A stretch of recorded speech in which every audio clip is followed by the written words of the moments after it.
Do-hyun sat at the corner of the dirty bar, staring at his half-empty glass of cheap whiskey. The liquid was brown and burned going down, but it was all he could afford after another month of hauling cargo across the outer rim. His ship needed repairs, his bank account was nearly empty, and his life felt like it was going nowhere fast. The bar was located on Crossroads Haven, a massive space station that floated in neutral territory. Aliens of every shape and size filled the room. Some had tentacles, others had scales, and a few glowed with their own light. Do-hyun was one of only 3 humans in the entire place. He liked it that way. Fewer people to bother him. His communication device buzzed on the table. Do-hyun ignored it at first, but it buzzed again. And again. With a heavy sigh, he picked it up and saw an official message marked urgent. The sender was someone called Thrumvik, an attorney from the Vexalian law firm of something he could not pronounce. Great. Do-hyun muttered. Probably another debt collector. He opened the message anyway. A hologram appeared above his device, showing a crystalline being that looked like a living diamond. The creature's voice was strange, like wind chimes mixed with distant thunder. Greetings, Do-hyun Park. I am Thrumvik, executor of the estate of your great-uncle, Jin-ho Park. I regret to inform you of his passing 3 standard weeks ago. As his only living relative, you have been named in his will. Please respond at your earliest convenience to discuss your inheritance. Do-hyun blinked. His great-uncle? He barely remembered the man. Jin-ho had left Earth when Do-hyun was just a kid, heading out into deep space for reasons nobody in the family understood. They had not heard from him in over 20 years. Most people assumed he was dead. Well, he is dead now, Do-hyun said to himself. He took another drink and pressed the response button. This is Do-hyun. What did the old man leave me? The hologram shifted, and Thrumvik's crystalline face seemed to show something like sympathy. That worried Do-hyun more than anything else. I must meet with you in person to discuss the details. The inheritance is complicated. Can you come to Office Suite 717 within the station? Do-hyun looked at his nearly empty glass. He had nothing better to do, and maybe the old man had left him enough credits to fix his ship. 20 minutes later, he stood in a clean white office that smelled like ozone and filtered air. Thrumvik sat behind a desk made of the same crystalline material as his body. Please sit, the attorney said. Do-hyun dropped into the chair. So what did he leave me? Credits, a ship, some old photos? Thrumvik was quiet for a moment. Then he activated another hologram. A planet appeared, spinning slowly in the air between them. It was ugly. Dark green clouds covered most of the surface, and what little land he could see looked like it was covered in sharp rocks and strange twisted forests. This is CR 7743, also known as the Weeping World. Your great-uncle owned this planet. Now it belongs to you. Do-hyun stared at the planet. You are telling me I inherited a whole planet? Yes, what is the catch? Thrumvik's body dimmed slightly, which Do-hyun had learned meant the Vexalian was uncomfortable. CR 7743 is classified as a Class 7 death world. It is one of the most dangerous planets known to the Galactic Council. The atmosphere is toxic to every known sapient species. Exposure causes rapid cellular breakdown. Most beings die within 3 to 4 hours of breathing the air. The rain is acidic enough to burn through most materials. The wildlife is extremely aggressive. The plant life secretes corrosive compounds. Do-hyun felt his hopes sink. So it is worthless. Not exactly. The planet contains massive deposits of xenolith crystals, one of the rarest materials in the galaxy. A single gram is worth more than most people earn in a year. The entire planet is full of them. If someone could actually mine them, they would be unimaginably wealthy. But nobody can because the planet kills everyone who goes there. Correct. The Galactic Council quarantined the world decades ago. Your great-uncle purchased it for almost nothing back then, believing he could find a way to extract the crystals. He never succeeded. Now, according to galactic law, you have 2 choices.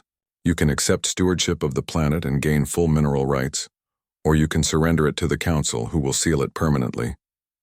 Do-hyun leaned back in his chair. If I take it, I own a planet full of treasure that I can never touch. If I do not take it, I get nothing. That is accurate. And the Council expects me to give it up? Thrumvik did not answer, but Do-hyun could tell he was right. They thought he would do the smart thing and walk away. A human could not possibly succeed where the entire Galactic Council had failed. Do-hyun thought about his empty bank account. He thought about his broken ship and his sad little life hauling cargo from one station to another. He thought about dying poor and forgotten in some random corner of space. Then he started to laugh. It was not a happy laugh. It was the laugh of a man who had nothing left to lose. You know what? I will take it. I will take the Death Planet. Thrumvik's entire body brightened with surprise. Are you certain? I must warn you that accepting stewardship requires you to visit the planet within 60 standard days and maintain some form of presence there. If you abandon the claim, it reverts to the council. I understand. Where do I sign? The attorney hesitated, then produced a contract on a datapad. Do-hyun read through it quickly. Everything was exactly as Thrumvik had said. The planet was his if he wanted it, along with all mineral rights and resources. He just had to actually go there and not die immediately. He pressed his thumb to the signature pad. Well, Do-hyun said, standing up. If I am going to die broke anyway, I might as well booze myself to death on my own planet. At least I will die rich in theory. As he walked toward the door, he heard a voice behind him. Excuse me. A young woman approached him. She was human, with short black hair and sharp eyes. She wore the uniform of the station's scientific research division. I am Minji, she said quickly. I am an exobiologist. I overheard your conversation. I know that sounds bad, but the walls here are thin and I was in the next office and… Never mind. Listen, I have been studying Death World classifications for years. Can I ask you something? Do-hyun shrugged. Sure. Are you really going to CR7743? Apparently. Can I come with you? I have a theory about human biology in extreme environments. This could prove everything I have been working on. Do-hyun looked at her like she was crazy. You want to come to a planet that kills people in 3 hours? Yes, I think humans might last longer than the other species. Our biology is different. Earth is classified as a Class 4 death world by most alien standards. We evolved in conditions that most species consider deadly. I think we have a chance. Do-hyun thought about it for exactly 3 seconds. If he was going to fly to a death planet anyway, having a scientist along could not make things worse. Fine. But you pay for your own supplies. I am broke, Minji grinned. Deal. As they left the office together, Do-hyun wondered what his great-uncle had been thinking. The old man must have known a human relative would inherit the planet eventually. Maybe he had known something the rest of the galaxy did not. Either way, Do-hyun would find out soon enough. He had a death planet to visit. The Wandering Liver was not a good ship.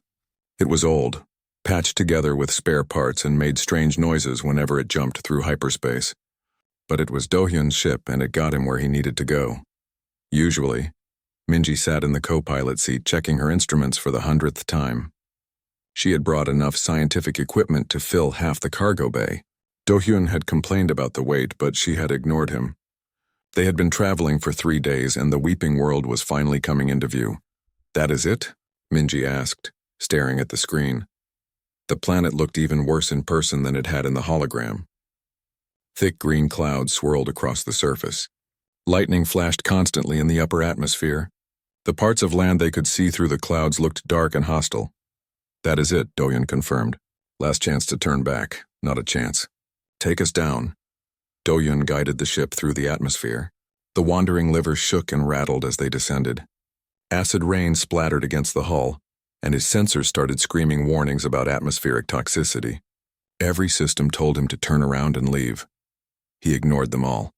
They landed on a flat area of volcanic rock near what looked like an old structure. As they got closer, Do-hyun realized it was a shelter of some kind. It had to be his great-uncle's base. Okay, Do-hyun said, staring at the airlock door. Moment of truth. According to the data, we have maybe 3 hours before the atmosphere kills us. Probably less. Minji pulled on a breathing mask. It was not a full environmental suit, just a filter mask that might buy them a little more time. My readings show the air is full of compounds that break down cellular walls in most species. But human cells are tougher.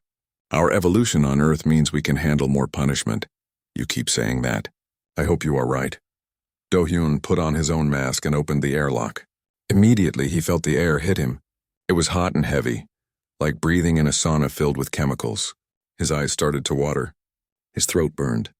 But he did not fall over dead. That was a good start. They stepped out onto the surface of the weeping world. The ground was dark rock covered in patches of strange moss that seemed to pulse.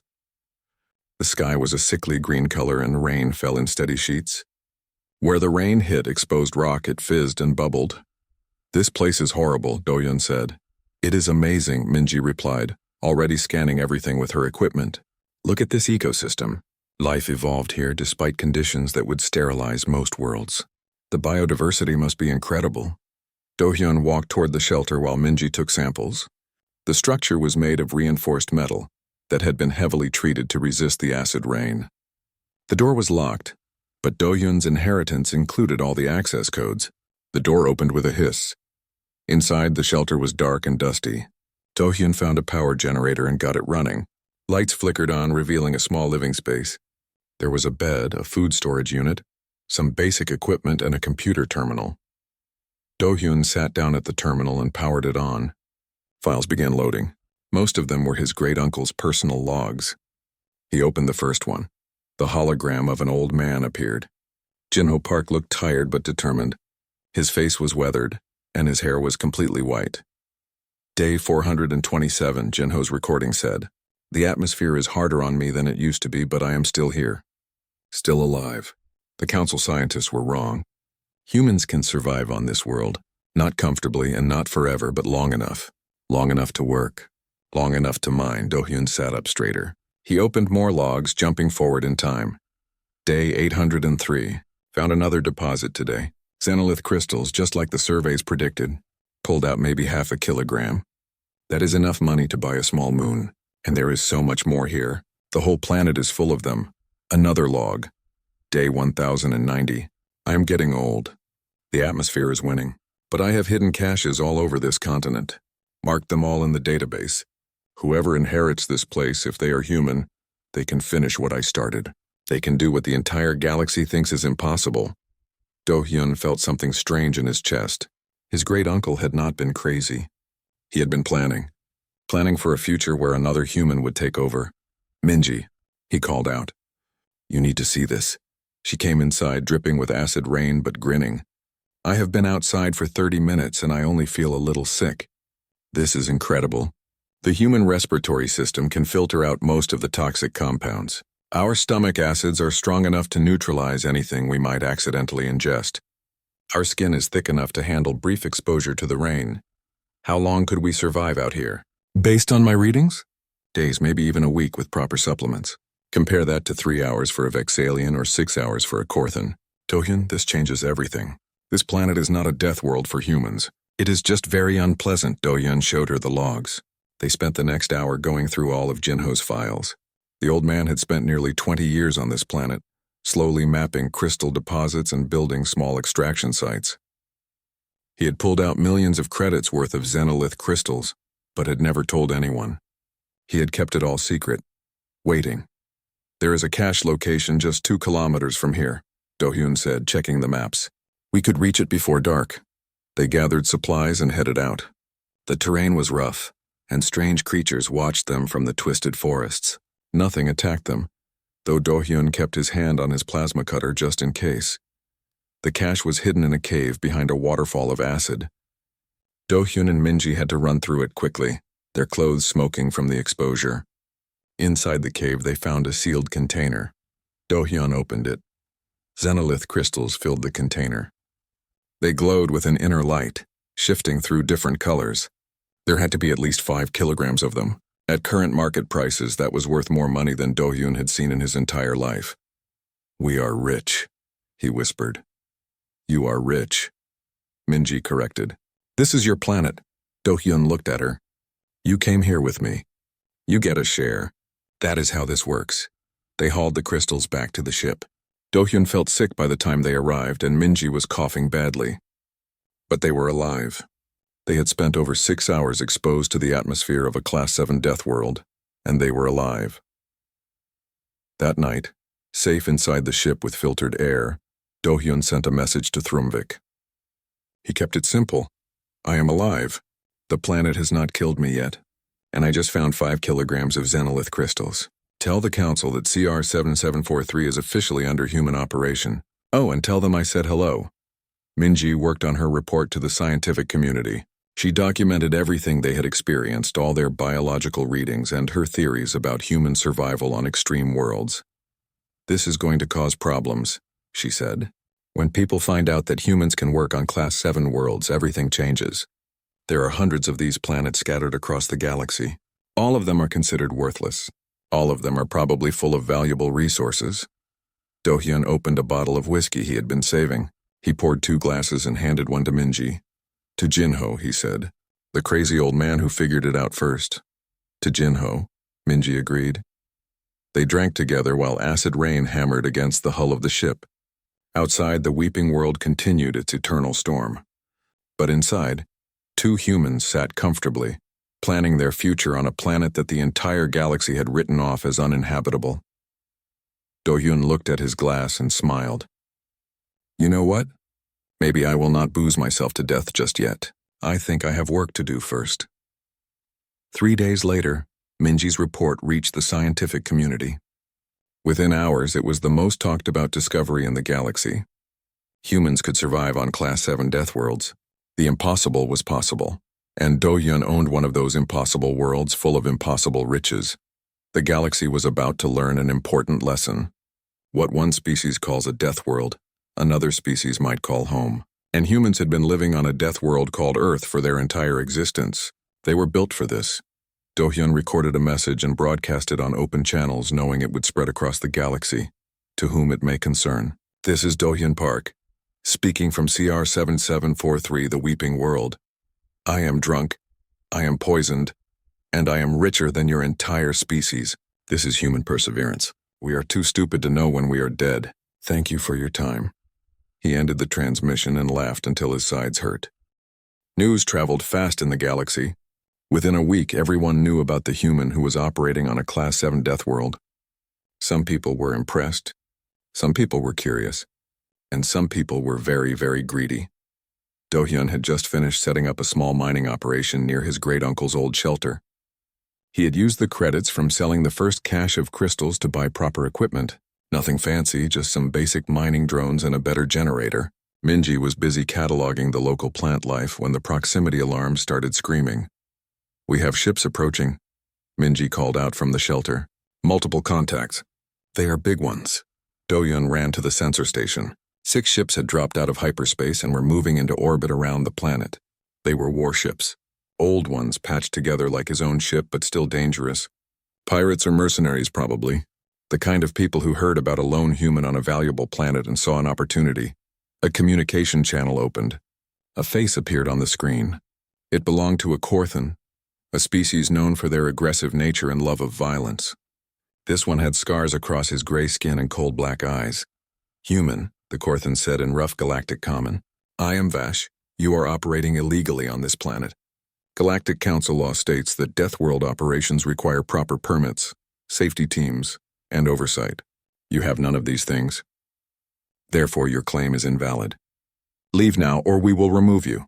Do-hyun stared at the screen. That is the worst lie I have heard all week. The council already approved my claim. I have the paperwork, Vash smiled, showing sharp teeth. Paperwork means nothing out here. I have 6 ships and over 300 soldiers. You have 1 old cargo hauler and a death wish. Leave or die. You have 12 hours. The transmission cut off. Minji looked worried. Can we fight them? No, but we do not have to. Do-hyun pulled up the legal documents from his claim. He read through them carefully, looking for anything useful. Then he found it. According to galactic law, if I abandon this claim for more than 30 days, it becomes available for resettlement. They cannot take it by force, but they can try to drive us off and wait for the 30 days to pass. So we just need to stay here for 30 days? Against 300 mercenaries with ships? We will not last 3 days, Do-hyun thought hard. He looked out at the hostile landscape of the Weeping World, the acid rain, the toxic atmosphere, the aggressive wildlife, everything that made this planet terrible for most species. Then he smiled. Minji, how long can a Korthan survive in this atmosphere? She checked her data. About 5 hours with a breathing mask. Maybe 8 hours in a full environmental suit. And a human? We have been working outside for up to 10 hours at a time with just masks. Then we have an advantage. This planet is our weapon. Over the next 6 hours, Vash's mercenaries landed.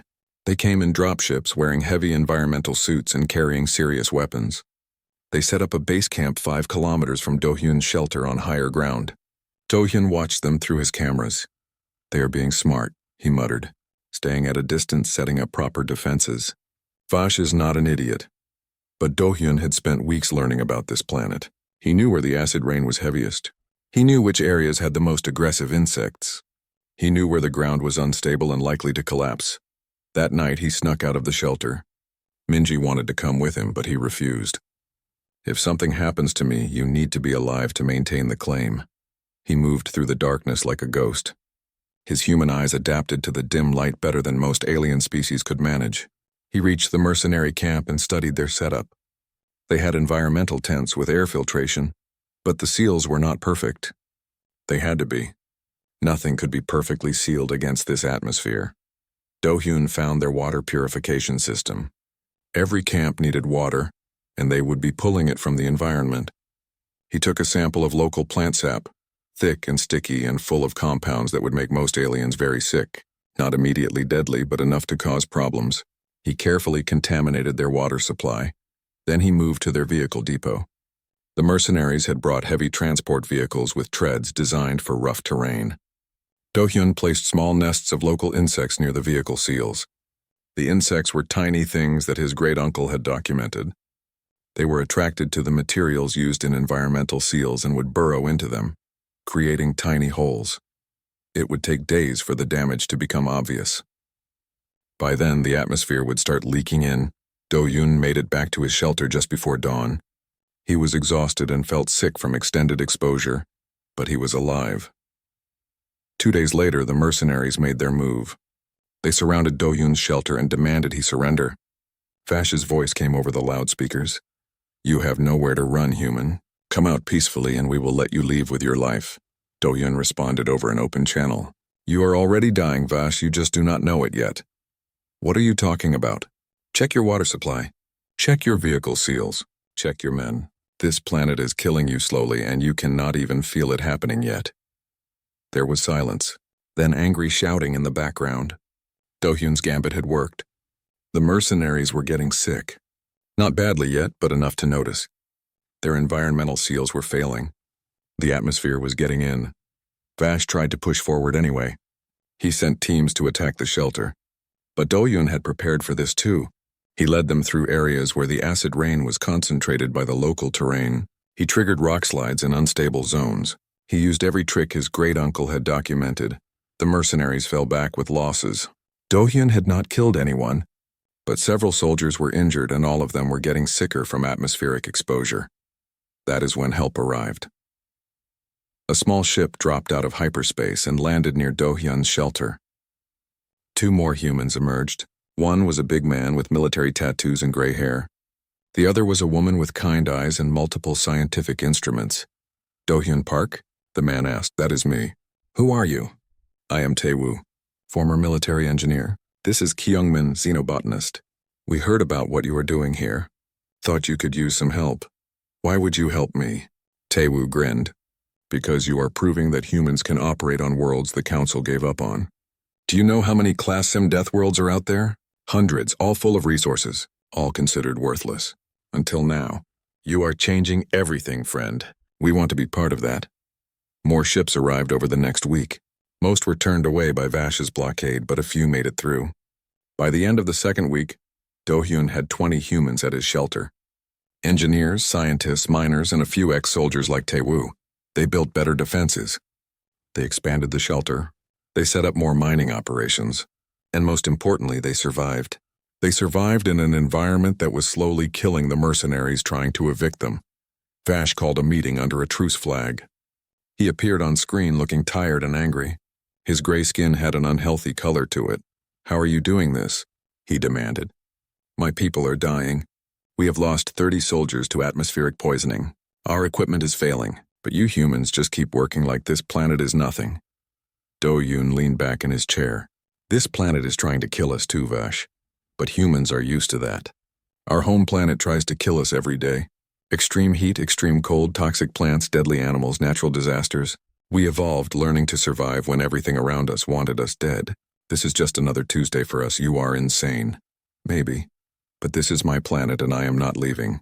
You can try to wait us out, but your people will all be dead long before our 30 days are up. Go home, Vash. You lost this one." Vash stared at him for a long moment. Then he cut the transmission. 6 hours later, his ships left orbit.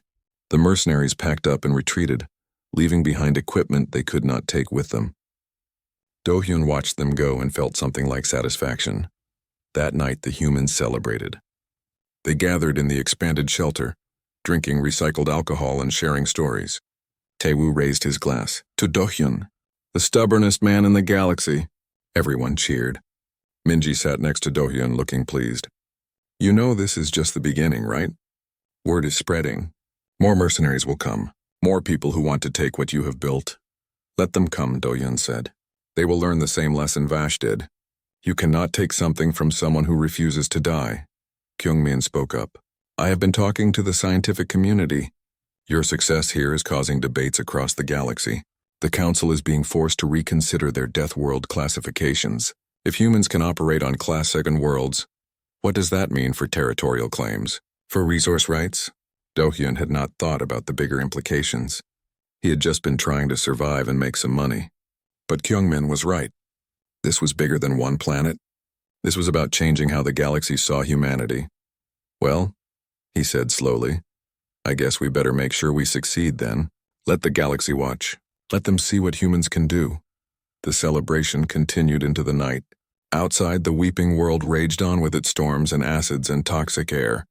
But inside the shelter, humans laughed and planned their future on a planet that was supposed to be impossible. The Galactic Council chamber was enormous. It floated in neutral space, a massive station where representatives from hundreds of species met to discuss laws and treaties. The chamber itself was designed to accommodate all forms of life. Some seats were filled with water for aquatic species. Others were kept at extreme temperatures. The air was carefully mixed to be breathable for most species, though many still wore environmental suits. Do-hyun had never expected to be here. Yet here he sat, in a simple chair in the center of the room with thousands of alien eyes staring at him. Minji sat beside him, along with a human lawyer named Jiwoo who had volunteered to help with the case. The council had called an emergency session. The topic was simple but explosive. What did Do-hyun's success on the Weeping World mean for galactic law? A Vexalian named Thalaskor, one of the senior council members, spoke first. His crystalline body reflected the chamber's lights. We are here to address the situation on planet CR7743. A human, Do-hyun Park, has successfully established operations on a Class 7 death world. This raises serious questions about our classification system and resource laws. A representative from the Zorvath Concordat stood up. The Zorvath were a powerful species that controlled most of the galaxy's mineral trade. They looked like tall, thin beings made of living metal, and they did not like competition. This human's actions threaten galactic stability, the Zorvath said. Class 7 worlds were sealed for good reason. They are too dangerous for civilized operations.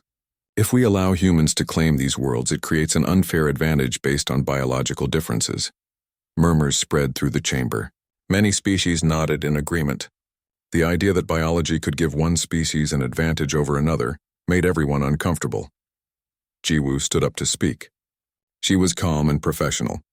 The Galactic Council has always recognized that different species have different needs. Aquatic species claim water worlds that land species cannot use. Heat-resistant species operate near stars where others would die. How is this different? Humans simply happen to be compatible with environments other species find too harsh. It is different because of scale, another council member argued. There are hundreds of Class 7 worlds. If humans can claim all of them, it shifts the entire balance of power in the galaxy. The debate went on for hours. Some species supported Do-hyun's right to his planet. Others argued that allowing humans to operate on death worlds was dangerous. The Zorvath Concordat was the loudest voice against the humans. They had too much to lose if death worlds suddenly became valuable.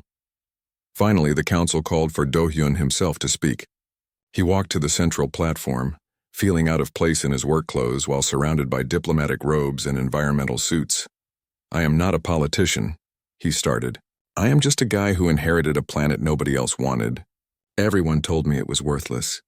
Everyone said I would die if I went there. But I went anyway, and I am still alive. He paused, looking around at all the different species watching him. You call CR7743 a death world. My ancestors called Earth home. Most of you consider Earth a Class 4 death world. We evolved there. We evolved in gravity that would crush some species, in temperature swings that would kill others, with weather patterns that seem designed to destroy us. We are not better than you. We are just different. A council member interrupted. But your differences give you access to resources we cannot reach. Yes, Do-hyun agreed. Just like your differences give you access to resources I cannot reach. I cannot survive in the crushing depths where aquatic species live. I cannot operate in the extreme cold that some species call comfortable. I cannot breathe the methane atmospheres that others need. Should we ban those species from claiming their worlds too? The chamber went quiet. Do-hyun continued. The galaxy is huge. There are millions of planets. You do not want the Class 7 worlds. You have never wanted them. They have been sitting empty for centuries because nobody could use them. Now humans can use them and suddenly you care. That is not about fairness. That is about keeping humans from succeeding. More murmurs, some angry, some thoughtful. The Zorvath representative stood again. You speak of fairness, but you ignore the economic impact. If humans monopolize Deathworld resources, it could destabilize markets across the galaxy. Minji stood up beside Do-hyun. May I address that concern? She did not wait for permission. She activated a hologram showing data from her research. Human operations on Class 7 worlds will actually benefit the galactic economy. These resources have been unavailable for centuries.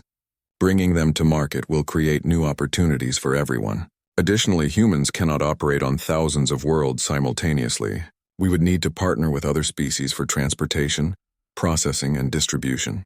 This creates jobs in trade, Jiwoo added. We are not asking for special treatment. We are asking that humans be allowed to claim worlds they can actually use just like every other species. The law should not discriminate based on biology. The council deliberated for 2 more days.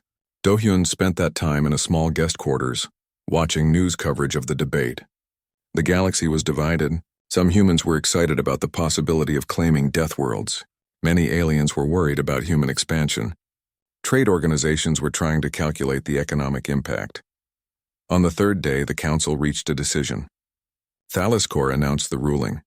The Galactic Council has determined that humans have the legal right to claim and operate on Class 7 death worlds, subject to the following conditions. First, they must prove continuous habitation and active development. Second, they must follow all environmental protection protocols. Third, they must allow council inspections to ensure compliance with safety and ethical standards. It was a victory, but a conditional one. Do-hyun could keep his planet. Other humans could claim similar worlds, but they would be watched closely and held to strict standards. The Zorvath representative stood one final time. Let the record show that the Zorvath Concordat objects to this ruling. We believe it will lead to instability and unfair competition. Then the entire Zorvath delegation walked out of the chamber. After the session ended, reporters swarmed Do-hyun. Aliens and humans alike wanted to know what he would do next. He kept his answers short. I am going back to my planet. I have work to do. But before he could leave the station, Thrumvik found him. The Vexalian attorney looked concerned.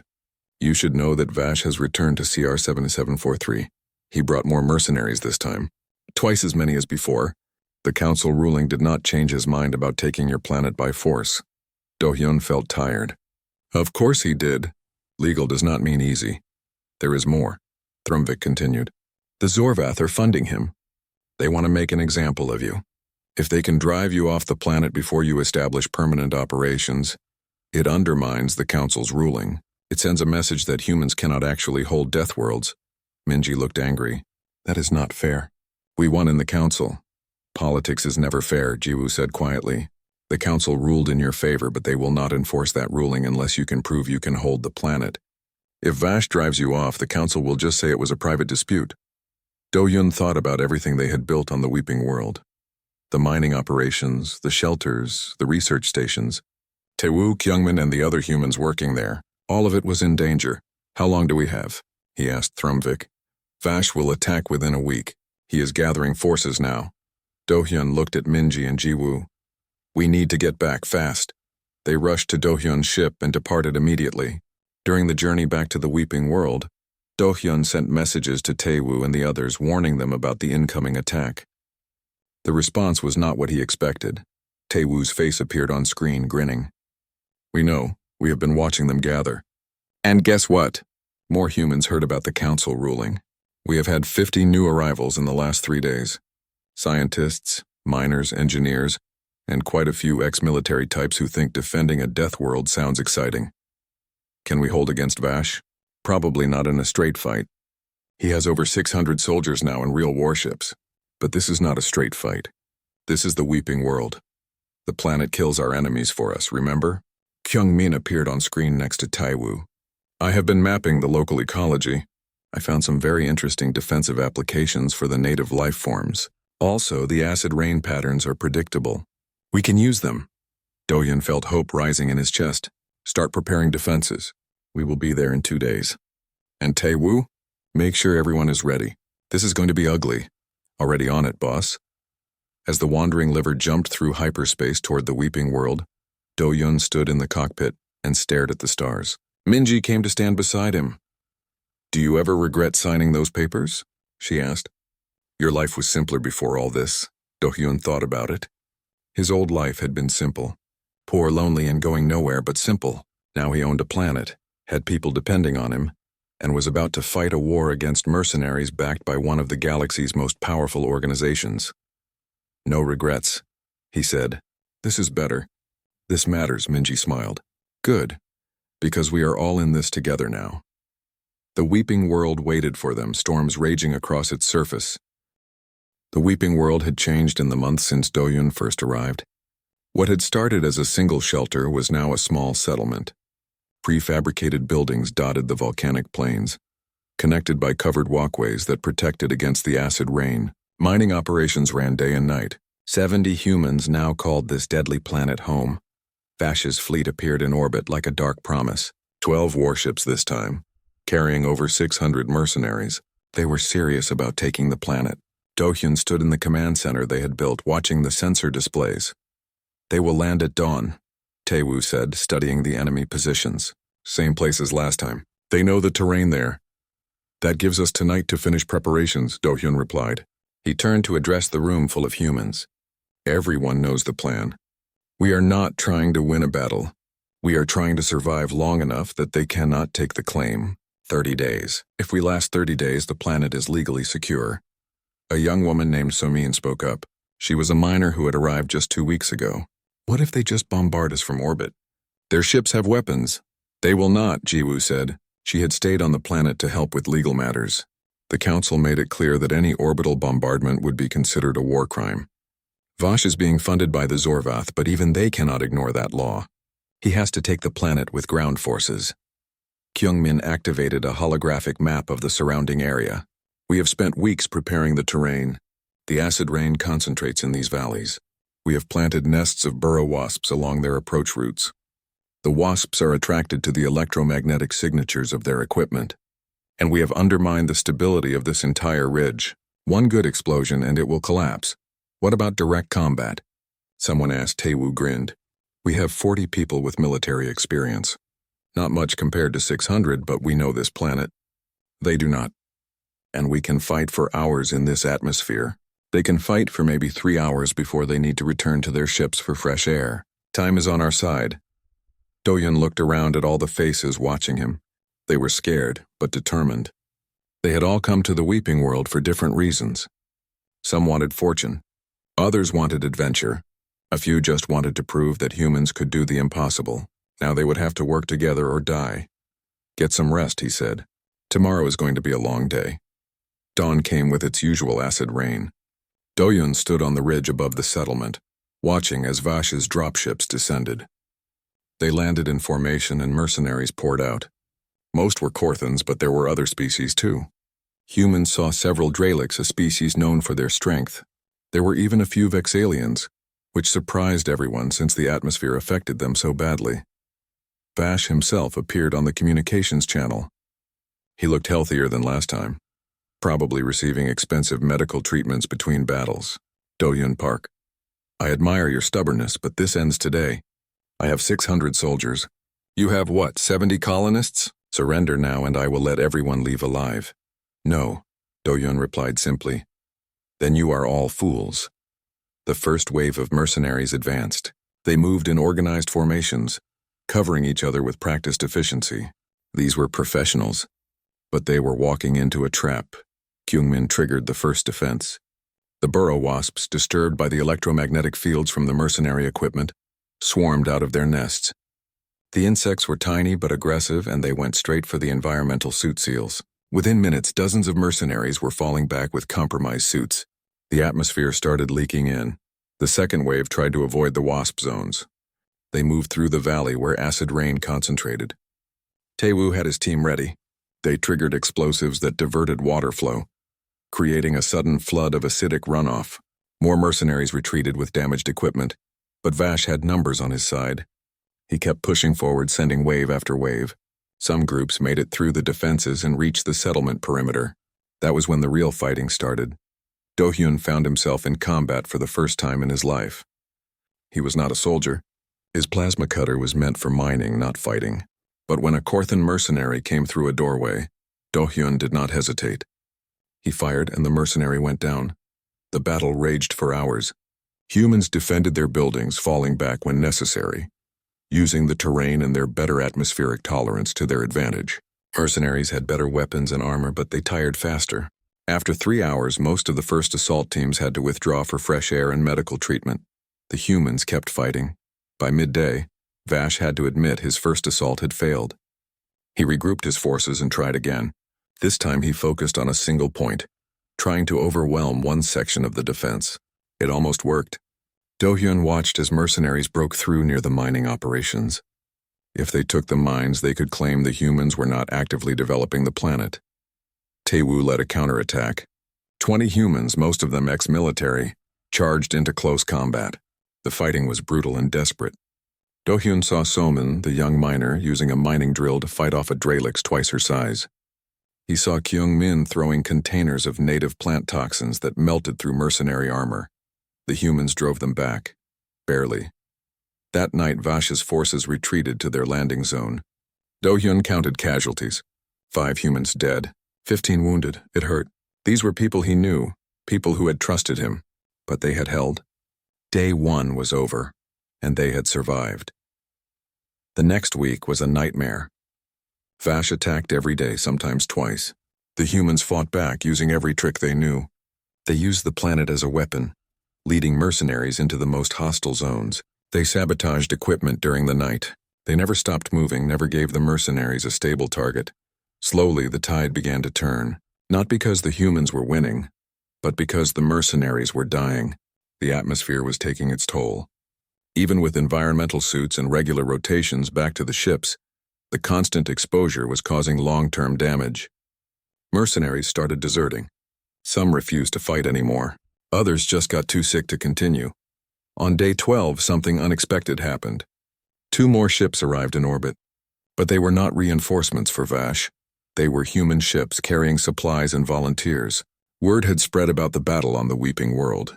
Humans across the galaxy were watching. Some wanted to help. On day 15, Vash called for a personal meeting. Do-hyun agreed, meeting him in the ruins of an old crashed ship halfway between the settlement and the mercenary camp. Both men looked exhausted. "You are insane," Vash said without preamble. "You have lost over 20 people. Your settlement is half destroyed. Why not surrender?" "Because this is our home now," Do-hyun replied. "We chose this planet. We built lives here. We are not leaving. The Zorvath will send more mercenaries. This will never end. Then they will keep losing mercenaries. How long before it costs them more than they gain? How long before other species see that humans can hold death worlds despite everything thrown at us?" Vash was quiet for a long moment. "I have lost 300 soldiers. Half my force is too sick to fight. My employer is demanding I continue, but my people are deserting faster than I can replace them." He looked directly at Do-hyun. "You have proven your point. Humans can survive here. I cannot. So you are leaving? I am considering it. If you make it worth my while." Do-hyun understood. "How much?" They negotiated for an hour.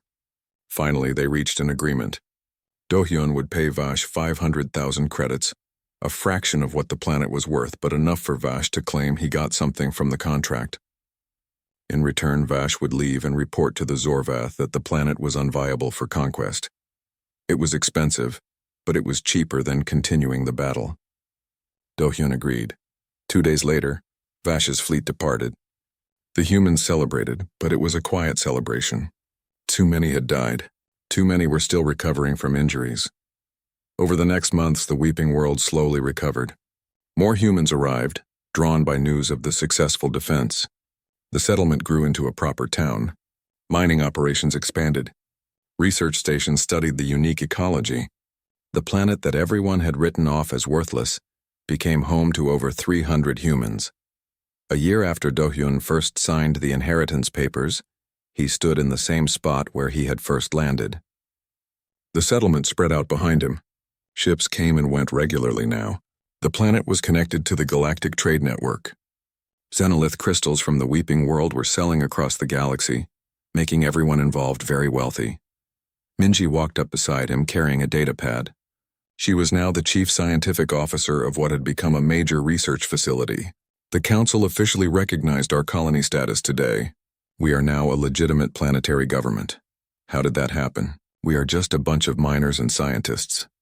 We are also the first successful human colony on a Class 7 death world. That makes us important. Politically, economically, scientifically. Humanity's stock just went up across the galaxy. Taewoo joined them holding a bottle. Speaking of which, this arrived today. Actual whiskey from Earth, the expensive stuff.